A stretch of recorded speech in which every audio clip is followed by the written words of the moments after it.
So for the do now, we're going to go through two questions. So one is on conductivity, and then one is a question on concentration and calculating concentration. It's actually a question from the general chemistry class at Penn State. So figured, what the heck, we'll go through it. Before we go through the do now, so I was looking at the questions from the video this morning.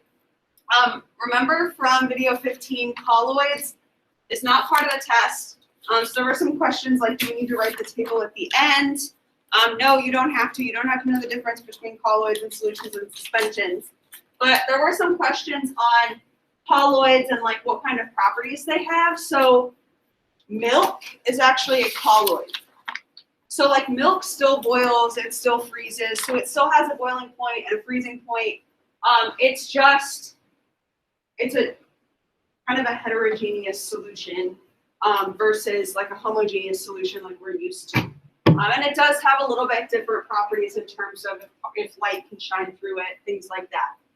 But again, colloids is not part of the test, so anything from that video was just additional information. So for number one, which of the following solutions would have the highest conductivity, and explain? So they gave us 4 solutions, and they all have the same concentration. So that's important that they all have the same concentration. Remember that conductivity is based on the number of ions in solution.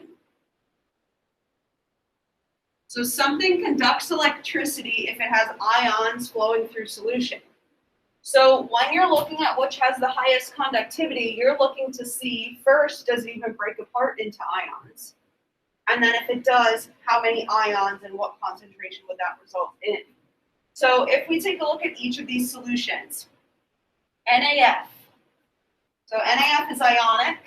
This will break up into ions. This will break up into Na plus and F minus. So this will break apart into 2 ions. MgCl2 is ionic. I know it's not part of the solubility rules that we have to know, but I will tell you it will break apart. So MgCl2 is ionic. It'll break apart into Mg2 plus and 2 Cl minuses. So MgCl2 will break apart into 3 ions. C2H5OH, that's ethanol. Remember, it only breaks up if it's a soluble ionic substance, so if it has potassium, nitrate, ammonium, or sodium, if it's a strong acid, or if it's a strong base. This is not ionic, there's no metal. It's not a strong acid, and we have 7 strong acids, and it's not a strong base. So it's going to stay together. So it's not going to break up at all. Right? This is going to remain as one molecule. CH3COOH, that's acetic acid. It's vinegar. Yes, it is an acid, but it's not one of the 7 strong acids. So it's not ionic, it's not a strong acid, it's not a strong base. Again, this stays together as one molecule. So if this stays together as one and this stays together as one, we can eliminate those. Because we know for a fact that the other 2 break up into at least 2 ions. So then we're looking at which one has the highest concentration of ions. So this is 0.1 molar times 2 ions, 0.1 times 2. This would be 0.2 molar of ions. 0.1 molar times 3 ions, 0.3 molar of ions. So whichever one has the highest concentration of ions will have the highest conductivity. So that would be MgCl2. Now, as we look at conductivity, right, so here's where I have this conductivity meter, and I have to have it plugged in because this thing is probably, listen, is it on? It's close. Yeah, we're good.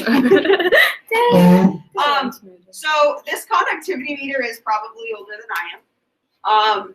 You can tell it was here when I started teaching here. But right now the light bulb's off.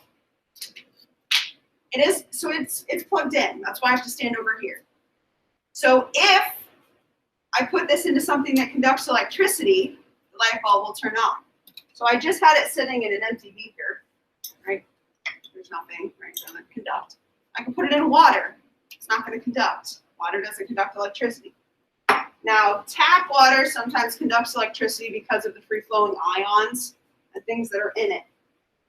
This is, what did I put in it? Ammonium sulfate. So NH42SO4. Has ammonium in it, should break apart. So if I put this right into the solution, light bulb turns on. Get out, light bulb turns off. So because there are free-flowing ions in this solution, it's conducting electricity, it's allowing the light bulb to turn on. So the more ions that we have in solution, the more it will conduct. So if there were fewer ions, the light bulb actually might be a little dimmer. And then the more ions we have, the more it conducts, the brighter the light bulb. So that's just looking at conductivity. Again, conductivity is all about ions. The more ions, the more it conducts. So then for number 2. So number 2, again, this was a question that I got sent from Penn State a couple of years ago. No, not a couple of years ago, I mean last year. And it was a multiple choice question, but we'll go through, we'll use a calculator. And I'm going to write everything out up here so that we can work through the problem kind of over here. So a solution contains 4 grams of NaOH,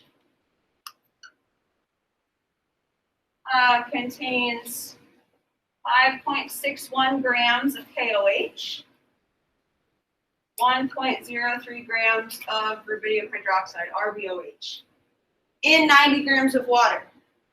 The solution has a density of 1.08 grams per milliliter.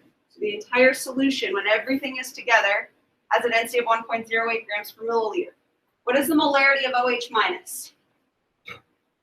Okay, so molarity, capital M, and molarity is moles over liters.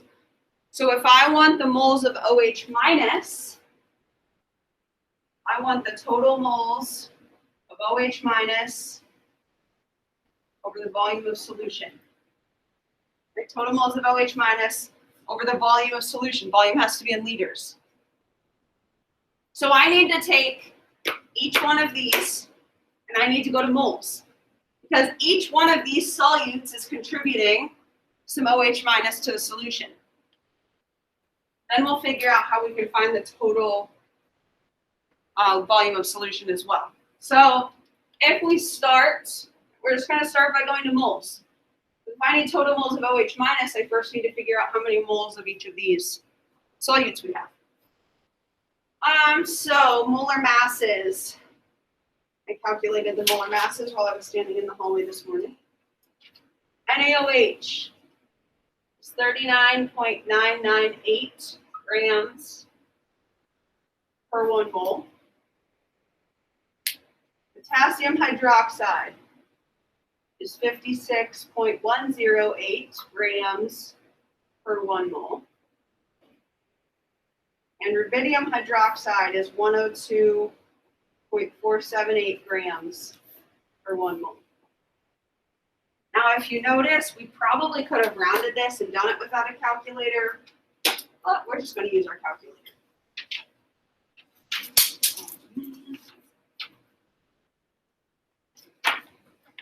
All right, so we're just starting by going to moles of everything. So on my calculator, 4 divided by 39.998, 0.1, 0, 0. So since the answer wants 3 sig figs, I'm just going to round to 3 sig figs. So 0.1, and if you go to 4, that's fine. 4 is still 0.1000. This is of NaOH. 5.61 divided by 56.108. It's going to be 0.100 based on how it rounds. KOH.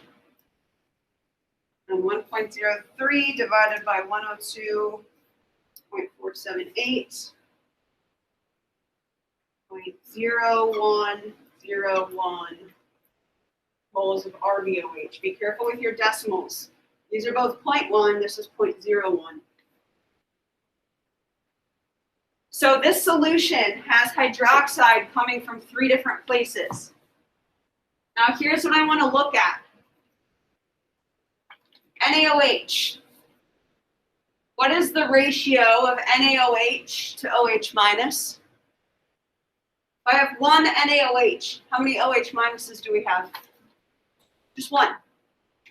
So this is also equal to the moles of OH minus, because it's a 1-to-1.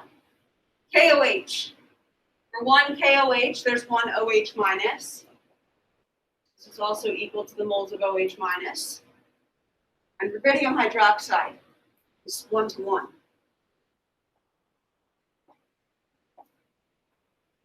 So when we look at total moles of OH minus, we have 0.1 mole coming from NaOH, 0.1 moles coming from KOH,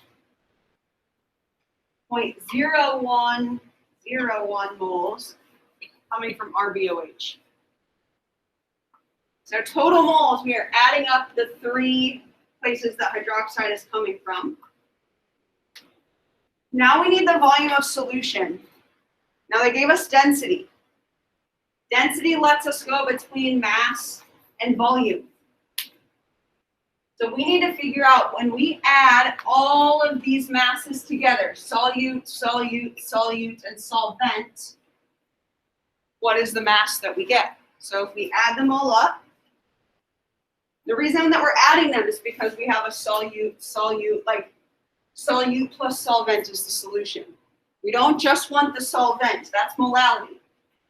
Molarity, we need to add up the entire solution. So 4 plus 5.61 plus 1.03 plus 90 grams of water. The 100.64 grams of solution. I don't want grams on the bottom. I need liters. This is why they gave us density. Density lets you go between mass and volume. The definition of density is that for every 1 milliliter of this solution, it has a mass of 1.08 grams. That lets us go now between grams and milliliters, but we want liters on the bottom.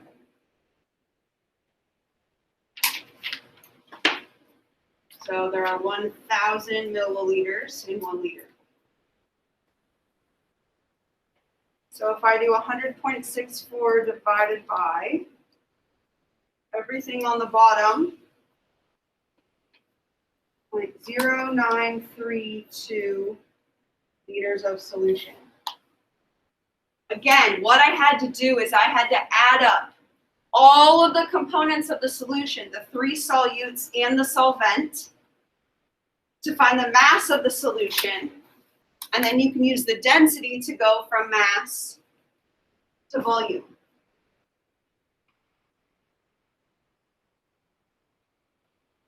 So I'll add up the moles on the top. Divide by 0.0932. I get 2.25 molar, which is, which answer choice?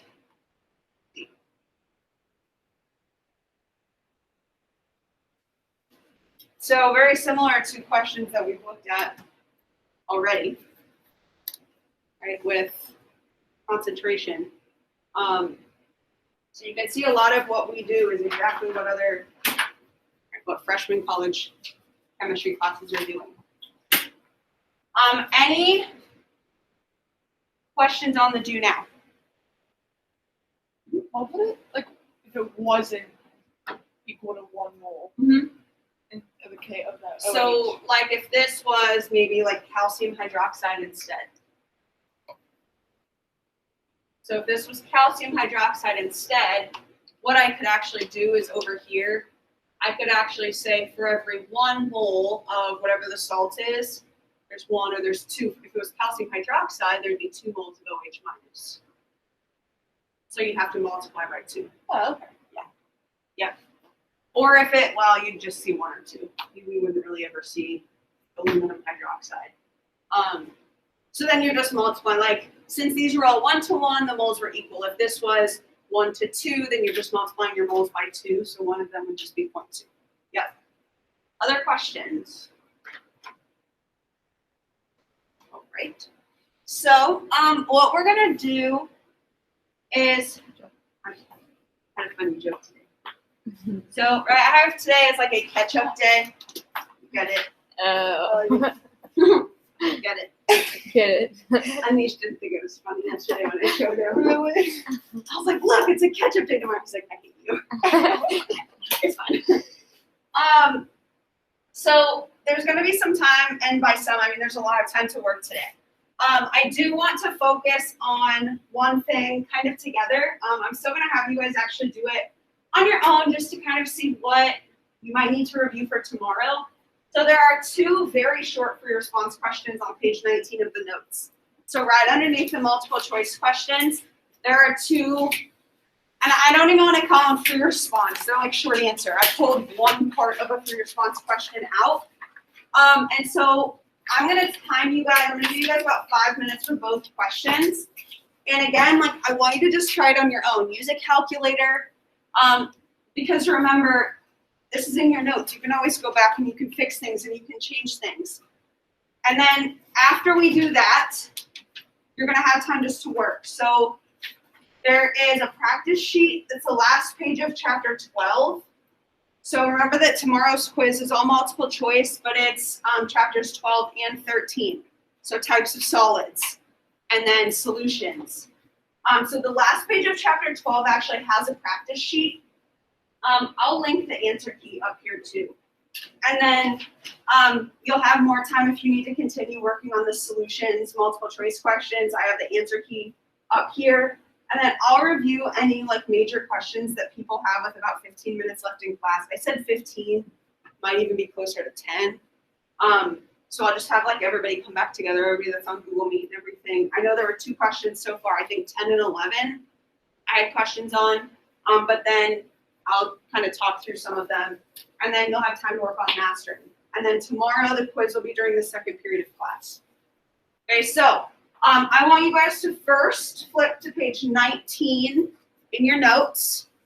All right, so 19 in your notes. And what I'm going to do is I'm going to put a timer up here for 5 minutes. And I'm going to have you guys work through the 2 short answer questions. So page 19 at the bottom, I want you to go through 1 and 2. All right, so take 5 minutes, go through numbers 1 and 2 at the bottom of page 19.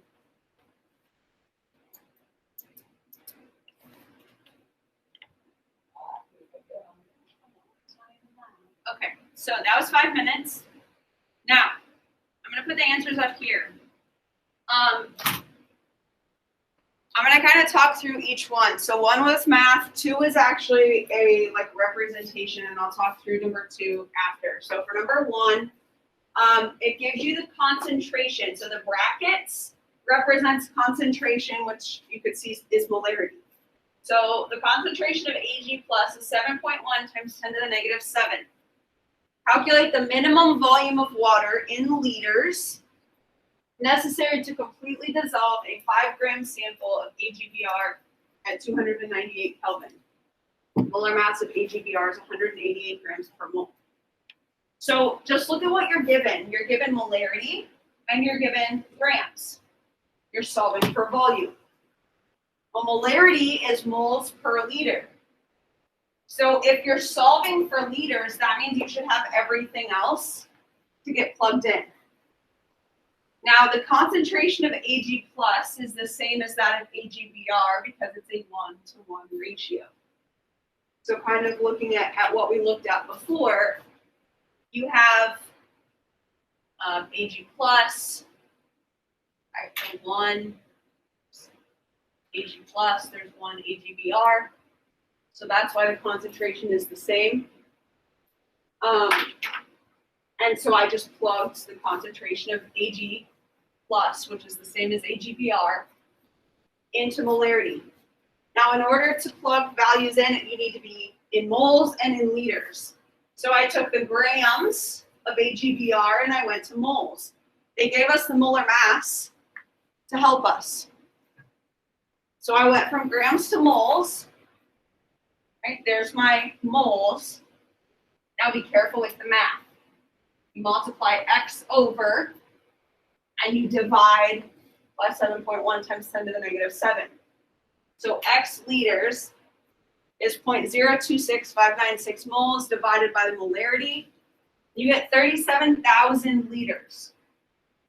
Now, at first when I solved this, I thought that I may have done something wrong. So I was like, that's a very big number for volume.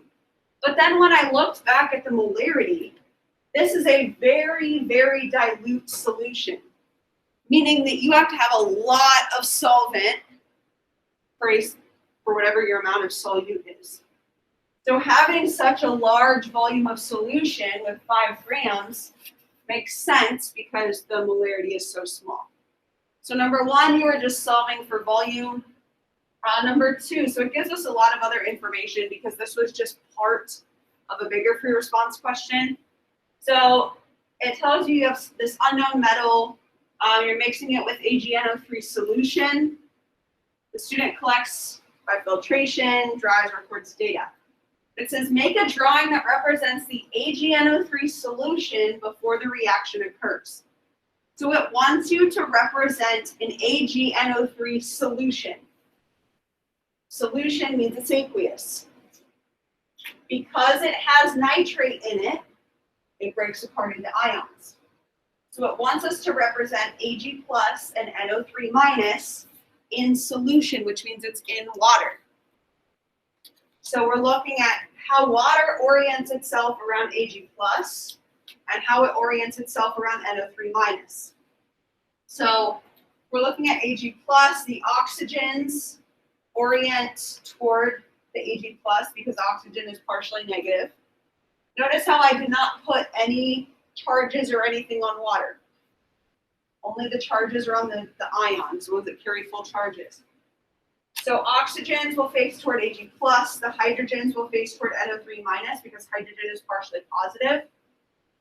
Notice that Ag plus is a little bit smaller than NO3 minus because cations are smaller. So I said some things to think about, sizes of the ions. So Ag plus is smaller than NO3 minus.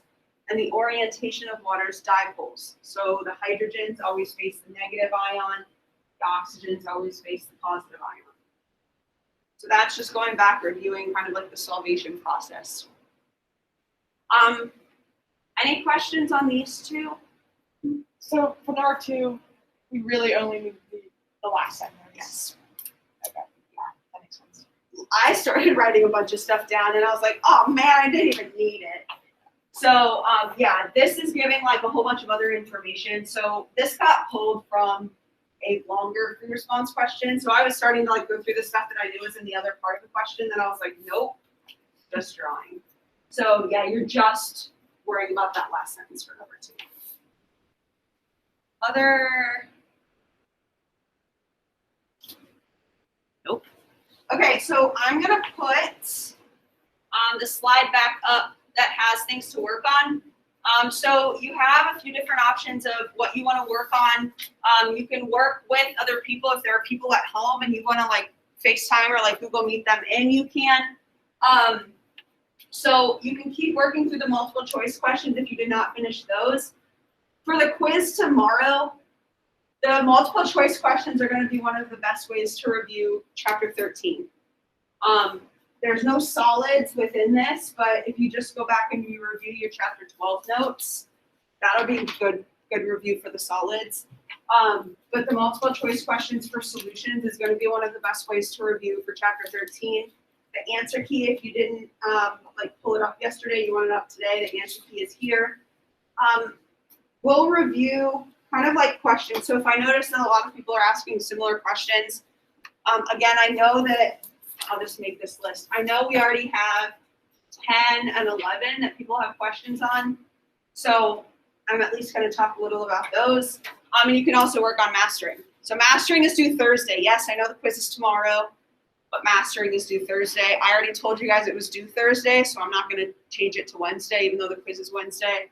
I figured I'd at least spend a little bit of time. I recorded it, so I'm going to add it to the end of the recording from the due now. So the questions that I had were 10, 11, and 14. And really, 10, 11, and 14 are all conceptual questions. So hopefully the math is okay. All I did is I just pulled up the multiple choice answers. So this is the exact same as the link that I had sent out yesterday, and I'll put it back up on the screen in case you need it. So number 10 says the benzene has this structure. Considering observation that benzene is only sparingly soluble in water. So sparingly soluble means it dissolves just a little bit. Which of the following best describes the intermolecular forces of attraction between water and benzene?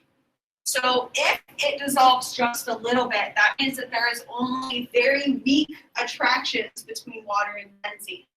So this is benzene. Notice the benzene is perfectly symmetric, so it's nonpolar, meaning that the only intermolecular force that will exist in molecules of benzene is dispersion forces, which means the only forces that would exist between benzene and water would be dispersion and dipole-induced dipole.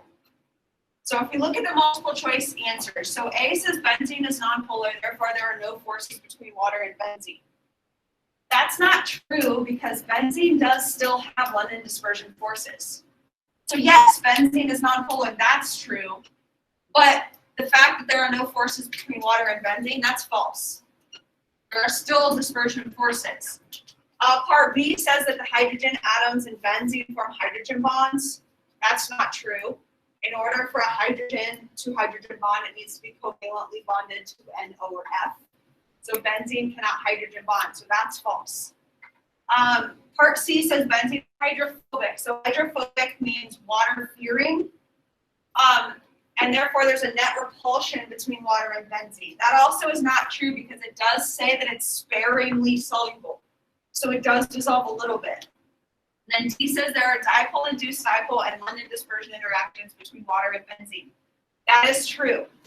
So remember, dipole-induced dipole, that's an intermolecular force that exists between a polar molecule and a nonpolar molecule. The induced dipole is when you bring a polar molecule up to a nonpolar molecule. It temporarily creates a partial charge to allow it to interact for a very short amount of time, and then it goes back to being nonpolar. So 10D is the correct answer. Number 11 is actually a chromatography question. So remember that chromatography is all about polar, nonpolar, intermolecular forces. So 11 says that this diagram shows a thin layer chromatogram, so it just shows a piece of chromatography paper of a mixture of products from a chemical reaction. This separation was performed using 50% ethyl acetate in hexane. So ethyl acetate and hexane. I wrote over here, hexane, relative polarity. Hexane is nonpolar. Ethyl acetate is polar, right? It's at least partially polar because it has a relative polarity. And then it says silica gel as the polar stationary phase. So the paper is polar. On the basis of chromatography, which would be the best way to decrease the distance that the products travel up this paper? So if we want to decrease the distance, so it traveled pretty far here, meaning that it had a strong attraction to the solvent moving up the paper.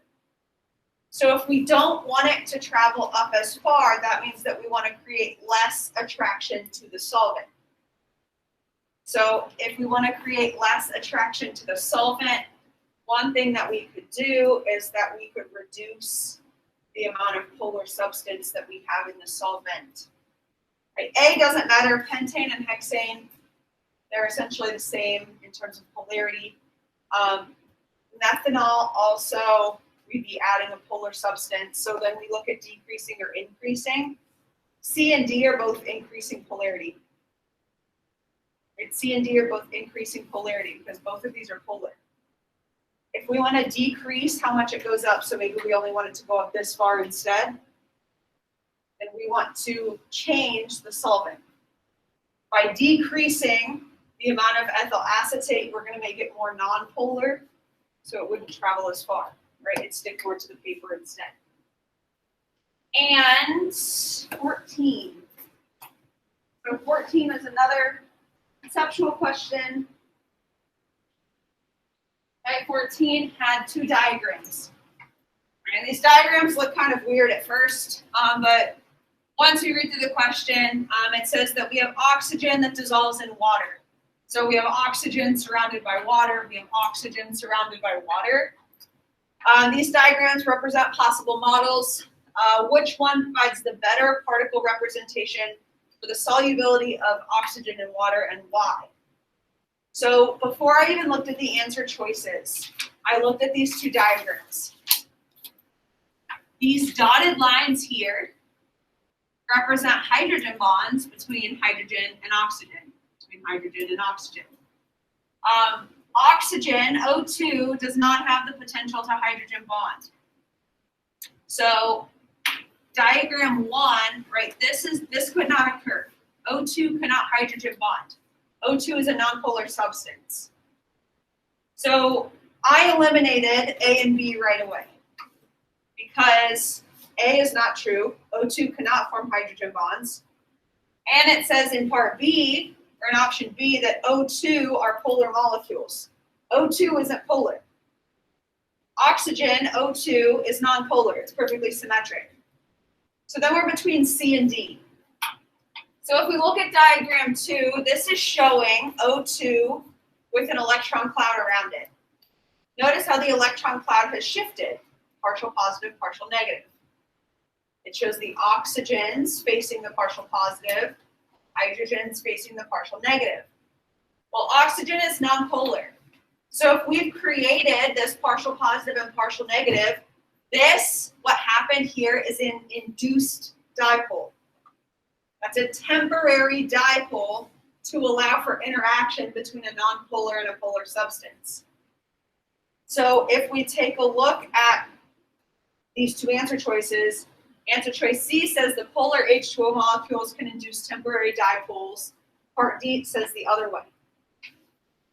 For part D, nonpolar molecules do not induce dipoles. It's the polar molecules that come near a nonpolar substance and create the partial positive and partial negative. So C is the correct answer for 14. Right, the permanent dipole of water is always polar, induces these temporary partial positive and partial negative sides on a nonpolar substance. So 10 and 14 both look at solubility. Right? When a molecule is soluble in something else, you're looking at the interactions between the two molecules. The stronger the attraction, the more soluble it is. If it's sparingly soluble, that means that you're going to have weak attractions. Dipole-induced dipole is only slightly stronger than London dispersion forces. Okay, so that was looking at 10, 11, and 14. I'll go through number 20 really quick, just because I did answer that question as well. So number 20 was a particle diagram question. And a lot of people tend to choose part A. I have no idea why when I scanned this, it got so blurry. So it says you have AgNO3 mixing with NaCl. So if you write the net ionic equation for that, you get Na plus NO3 minus yields plus AgCl. Most people choose A. And they say, well, AgCl is down here as a solid. I have Na plus and NO3 minus. This would be true if it did not say that there was excess NaCl. By saying that there's excess NaCl, that means that you should see extra Na plus and Cl minus in the solution. Now, A and D are not correct because if you had Ag plus and Cl minus in solution at the same time, any Ag plus and Cl minus would immediately react and form a solid. So B and D, well, B is not right because we don't even see Na plus and NO3 minus. But any Ag plus and Cl minus would react and immediately form a solid. So in the solution, the spectator ions that we need to see are Na plus, NO3 minus, and a couple Cl minuses because of that excess NaCl. But all of the AgCl, all of the Ag plus has gone into the solid.